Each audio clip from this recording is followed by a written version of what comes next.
Hi, this is Dr. Vishakha Mokhe and you've tuned into my YouTube channel Samatvam. I've been planning to do something different for a while, and since I'm a learner of Indian classical music myself, though I'm not really doing any kind of practice, I've always been fascinated by the fact that the Hindustani classical music has a healing aspect to it, and this made me actually want to do a podcast with a trained musician about the different aspects of Indian classical music and how it can be incorporated in our daily life to make our lives a little better.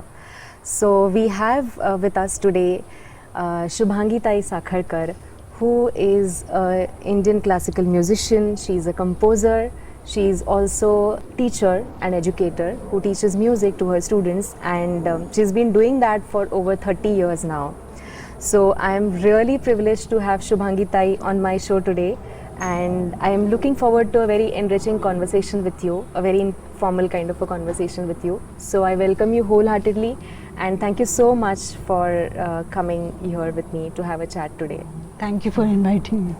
So Tai, to begin with, I would really love to know about your musical journey and what was it that drove you to pursue singing as a career, and what was that turning point in your career? In our house, there was always music because my mother is a very good singer herself.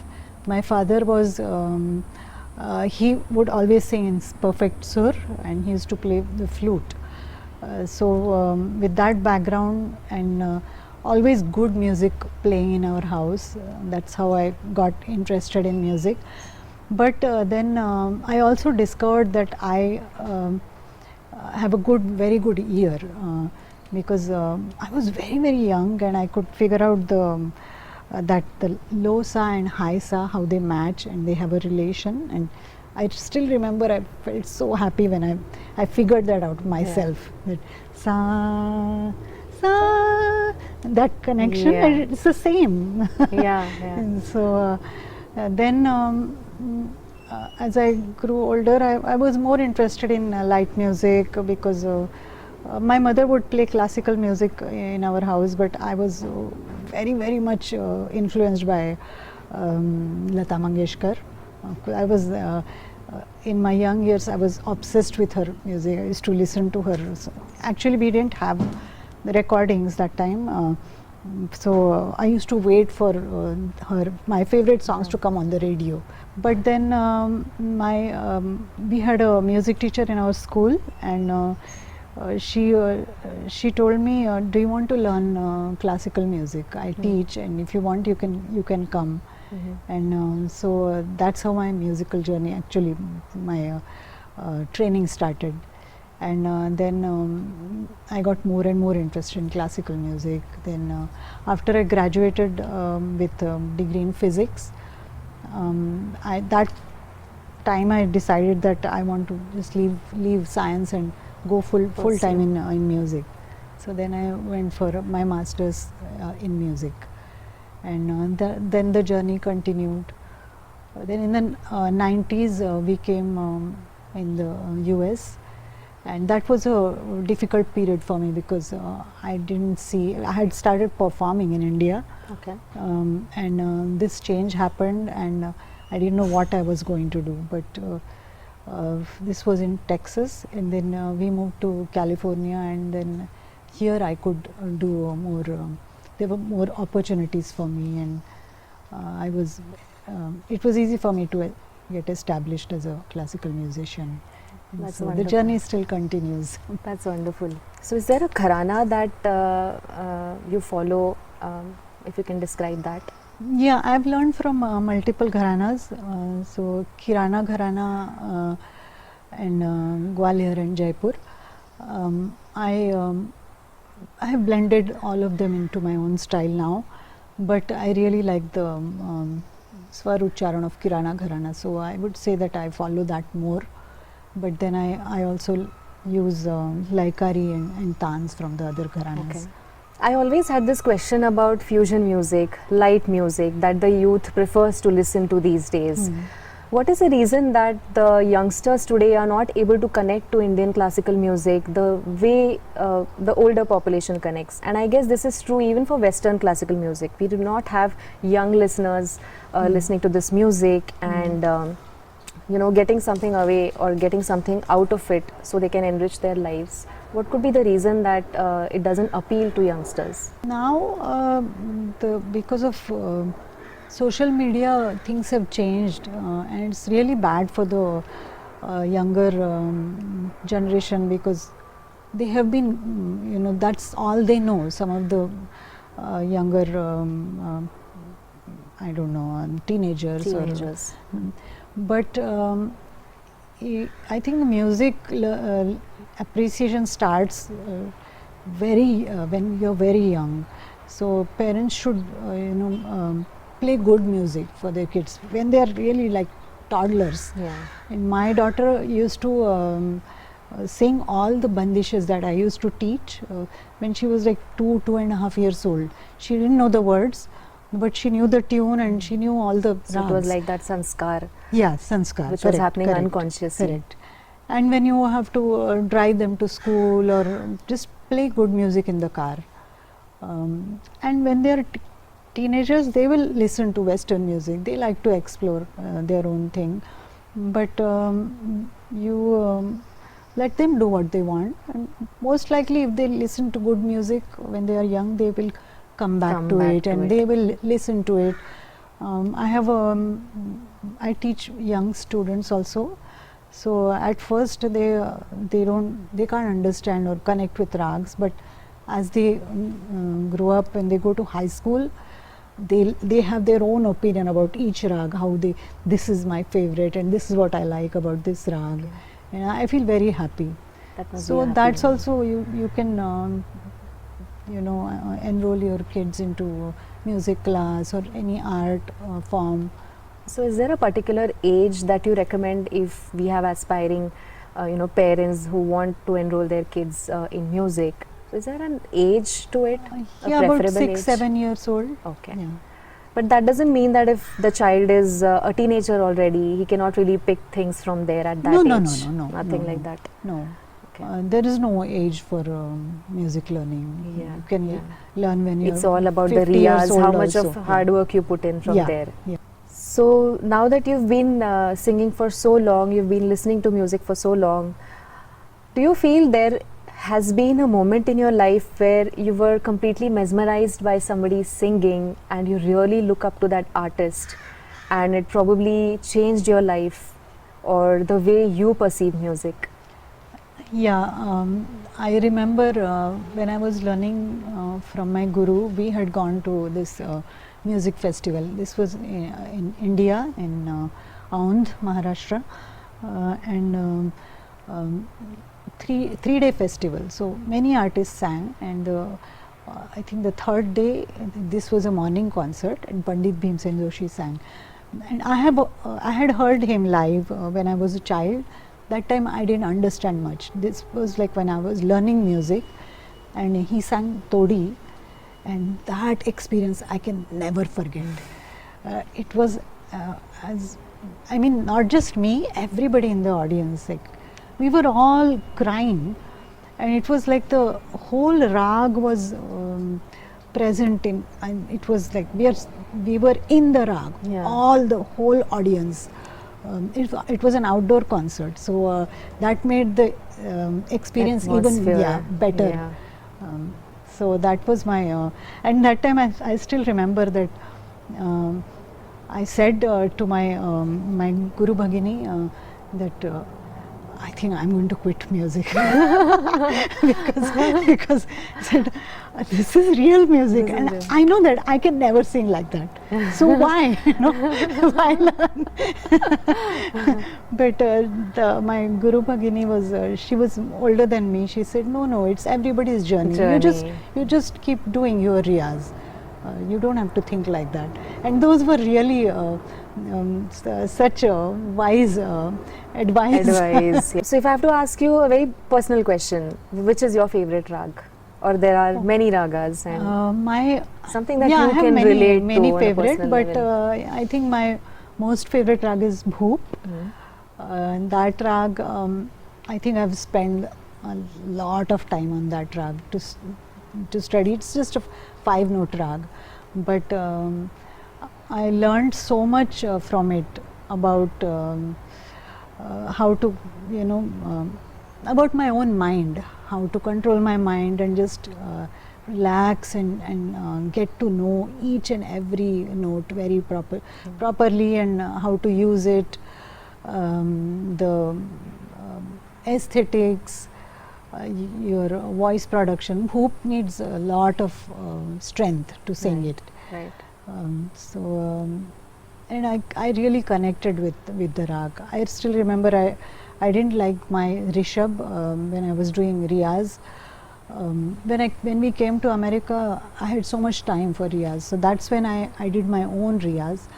So the Rishabh, the Shruti of Rishabh, it took a long time for me to get it perfect the way I had imagined. And so when I found it, after that I started really enjoying the beauty of the rag and the depth. So I think that's my favorite. Then there are also Bageshri, Bihag, simple basic rags, but those are have always been my favorite. So you get to follow the timings, the prahars which are mentioned in the classics. Do you actually follow that when you're doing your riyaz? Morning rags, evening rags? No, Nothing like that. The best riyaz happens only early morning, at 5 a.m. So then if you are studying Bhoop, which is an evening rag, you can't have that time. And those hours are really... So the practicality of that is a little difficult. Yeah.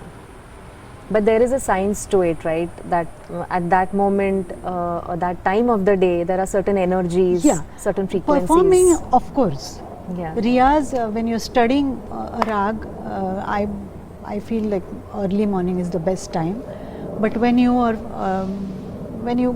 confident that now you can sing it then of course it will sound the best at that particular time. Yeah.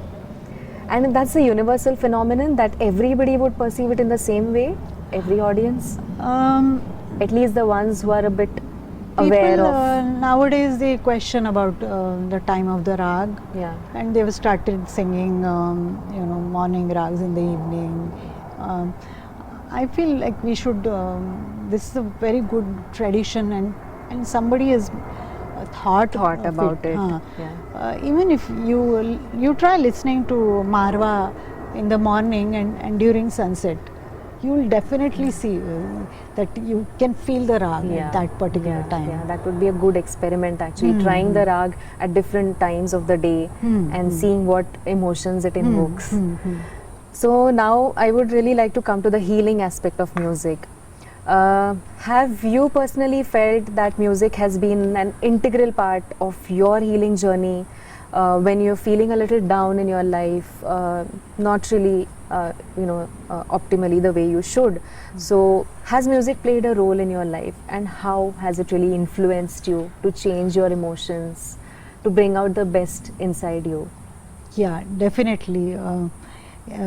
In like 2008, my father-in-law who used to live with us, he got diagnosed with Alzheimer's, and from 2008 until 2019, so about 11 years, that was like a very difficult journey for me and my family, my husband and 2 daughters. So because we took care of him, and that time my music was affected because I could not have that connection with the, how I have always nurtured my sur, my rags, but that time I felt like the rags and surs were nurturing me.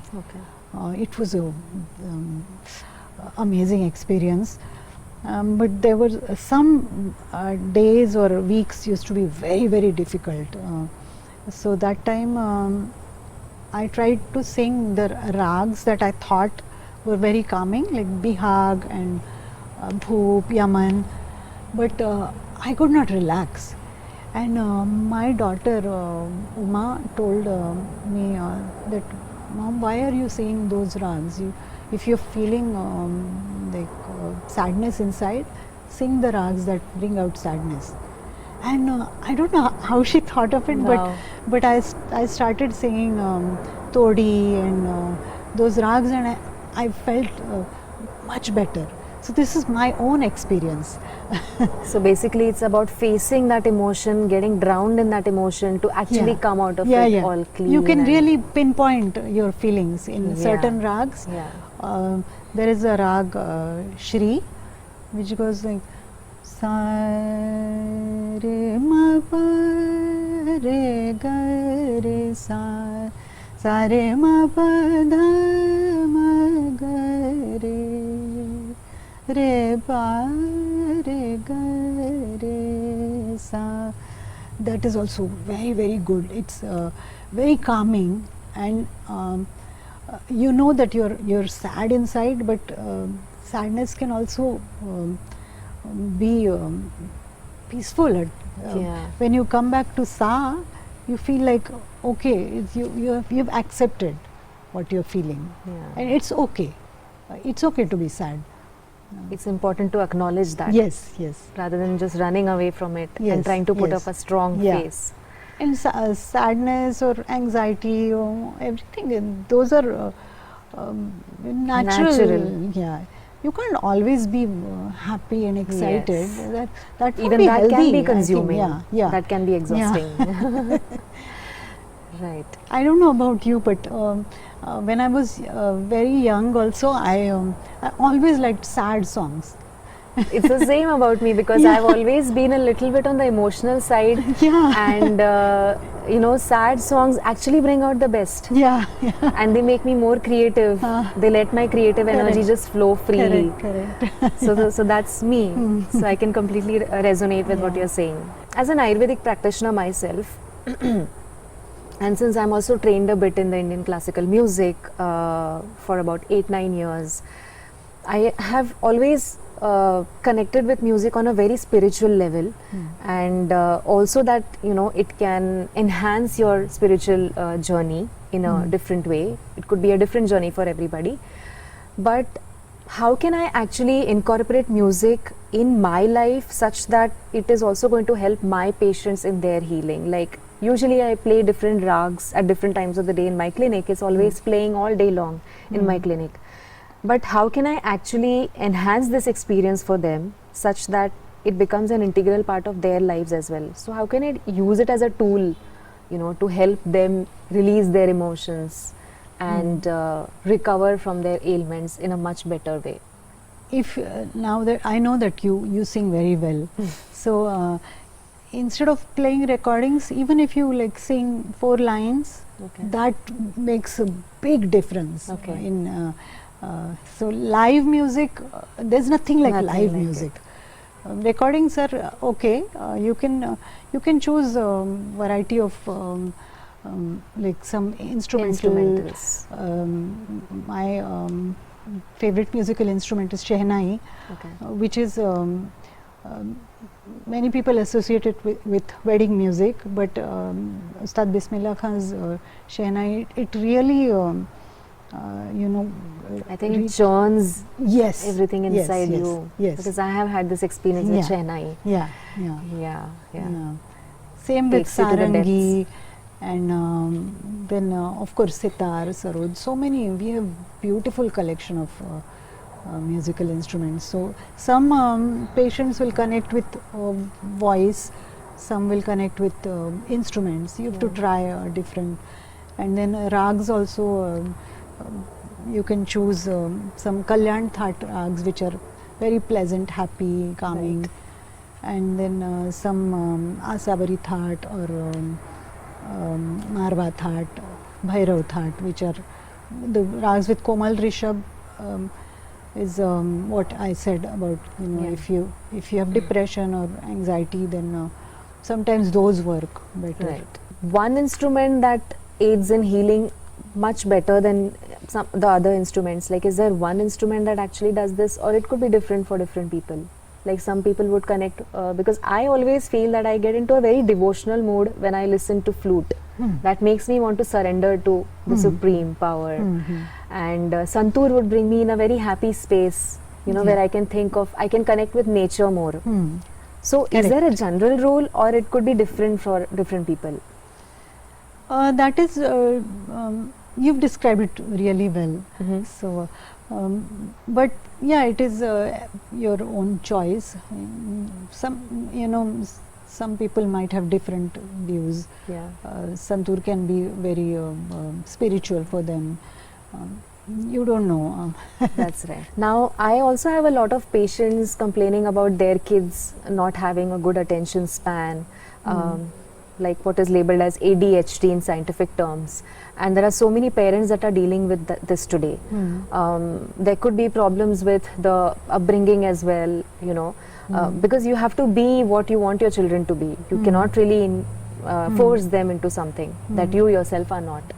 So, what could they do, you know, through music to actually help in the child's growth, emotional development? What can they do? Like, should they allow their children to like just listen to music all day and then decide that they want to be on that path? What could they do? Children with like high energy, I think learning tabla is a very good thing.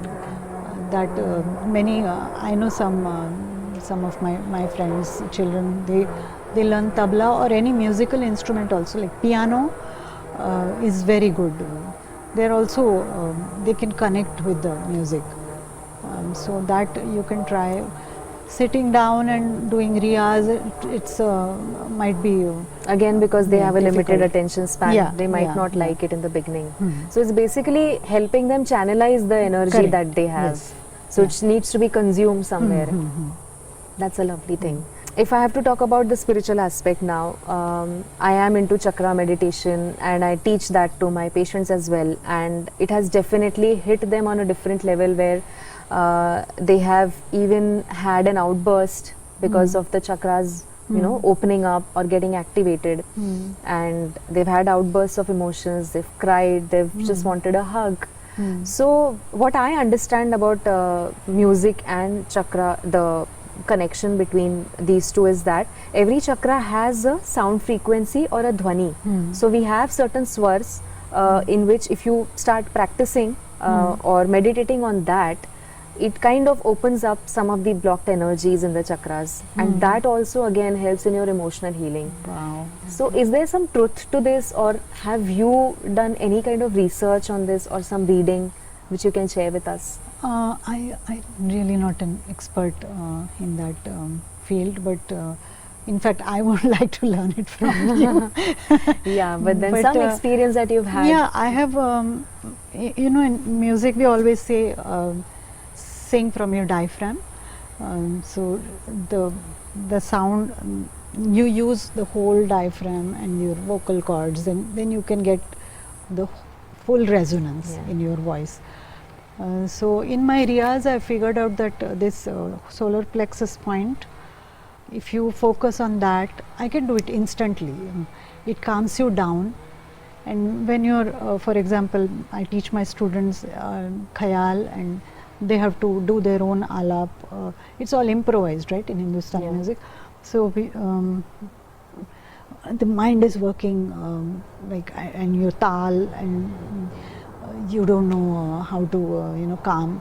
This is when you breathe out fully, this point you can feel it, and your thoughts also get aligned, and you can hear the tabla, everything goes well. So that point is very important in music. And of course the heart chakra, I'm not an expert like I said, but I felt that you have to feel your emotions fully in music. Sometimes like, you don't let yourself feel, I don't know, this is probably a human nature, that you want to protect yourself, but if you like cry when you feel like the rag, sometimes even happy rags make you cry. Cry. Okay, I want to add this can I ask you? So I've noticed that this part in your singing. Is this a point The of Ajna Chakra? Okay. Yes, that's Ajna Chakra. Wow. Okay. So that also is connected to. If you go like this, well, see, many of my students, they're frowning, and I always tell them, relax this part, relax this part. Yeah. So Ajna Chakra is about memory and consciousness. When you are becoming over conscious about something, all the focus is on the Ajna Chakra that time, and that's how naturally the person gets into that mode where he's kind of frowning and he's tensing the Ajna Chakra because sometimes we are not used to those energies and we are trying to suppress them. So that's when you frown and you suppress. So when you just let go, a person who is absolutely devoid of stress, you will always see the calm side of him. You will never see a wrinkle on his face. So that's basically not clenching your body because you're not tense, you're free, you're letting the energy flow freely in your body, not being judgmental about it. So I'm really curious to know what is the rag that instantly uplifts your mood and it gets you going, and if you can just sing that for us a little bit. It depends on the time of the day. It's like this is the perfect time for that rag. So I'm just thinking Shuddha Sarang. Re ma pa pa ma re ni dha sa ni re sa ni sa re ma pa ni da pa ma re, both mas, re ma pa da pa da ma pa ma re ni sa ne na na ma ne mora ne na na ma. So sarang, any sarang, even Gaud sarang is instantly you feel happy. So, Yeah. sa ga re ma ga pa ma ga re ma ga pa re sa piu palan lagi mori akhiyan piu palan lagi mori akhiyan. Beautiful. I think we also unconsciously sometimes sing a tune according to our mood, and it actually has all those elements of that rag or those surs. So this is something that probably happens so spontaneously, and that's how it has been researched for so long, and it has been established that these are the rags for particular moods. That's actually so wonderful and magical. Now, if there are people who really want to pursue music but they don't know where to start, is it okay to just listen to instrumentals in the beginning and then slowly transition and come to like serious classical music, vocal? Is it a good idea to actually just start with light instrumental music? No, then you will not have connection with vocal music, and vocal Okay. music is our, it's considered the highest art form Yeah. in our 64 art forms. Vocal music is the number one. Okay. Then comes instrumental music, because vocal music is your body is becomes your instrument, and you really feel each cell of your body feels the music internally. Yeah. So even and also secondly, it has words. We use words, and the voice because everybody understands voice. Instrument has a different sound. I'm not saying that instrumental is not good or anything. It's as good as vocal music, but these days I don't know why people prefer listening to instrumental music more than vocal music. That shouldn't be Probably the case. the depth is lacking somewhere. And So there are many old recordings which are like 3 minutes. This just now I sang Piyo Palana Lage Mori Akhiyan. It's by Pandit D.V. Paluskar, and his music is divine, and he has many recordings of just 3 minutes long. So that's a very good start to, and people instantly connect with his voice. right. Tai, I really had a wonderful time listening to you. I can confess that I had no track of time, and that even I'm sitting here and chatting with you, it took me to a different level. So I can definitely say that it has really changed something in me today for sure, and something that I've been wanting to do for so long with you. We've been I know, discussing I and know. anticipating this for so long, and I'm so glad that it finally happened today on It my would have been trip. on Zoom, so this is I much don't better. think Yeah. it would have had that Yeah. impact on the audience as well. So I thank you wholeheartedly, and I really wish to connect with you again, maybe some other day, taking some other topic, music and Sure, something sure. else. So grateful again. My heart really bows down in front of you in gratitude. Thank you everybody for actually tuning in to my channel and listening to the podcast today. I would really love to have your feedback on how you felt this went, and if I should really do something like this in future again, time and again, and your suggestions, your comments, everything is welcome. If you like this video, please hit the like button and also subscribe to my channel if you haven't already. Thank you so much and namaste. So if you are a Hindustani classical music lover, you can follow Shubhangi Tai's channel on YouTube. I am going to leave the links to her channel, her Instagram account as well in the description box. And if you really want a deep dive into classical music, you want to learn from her, then she also has a masterclass series on her YouTube channel, which you can follow and get the best out of it.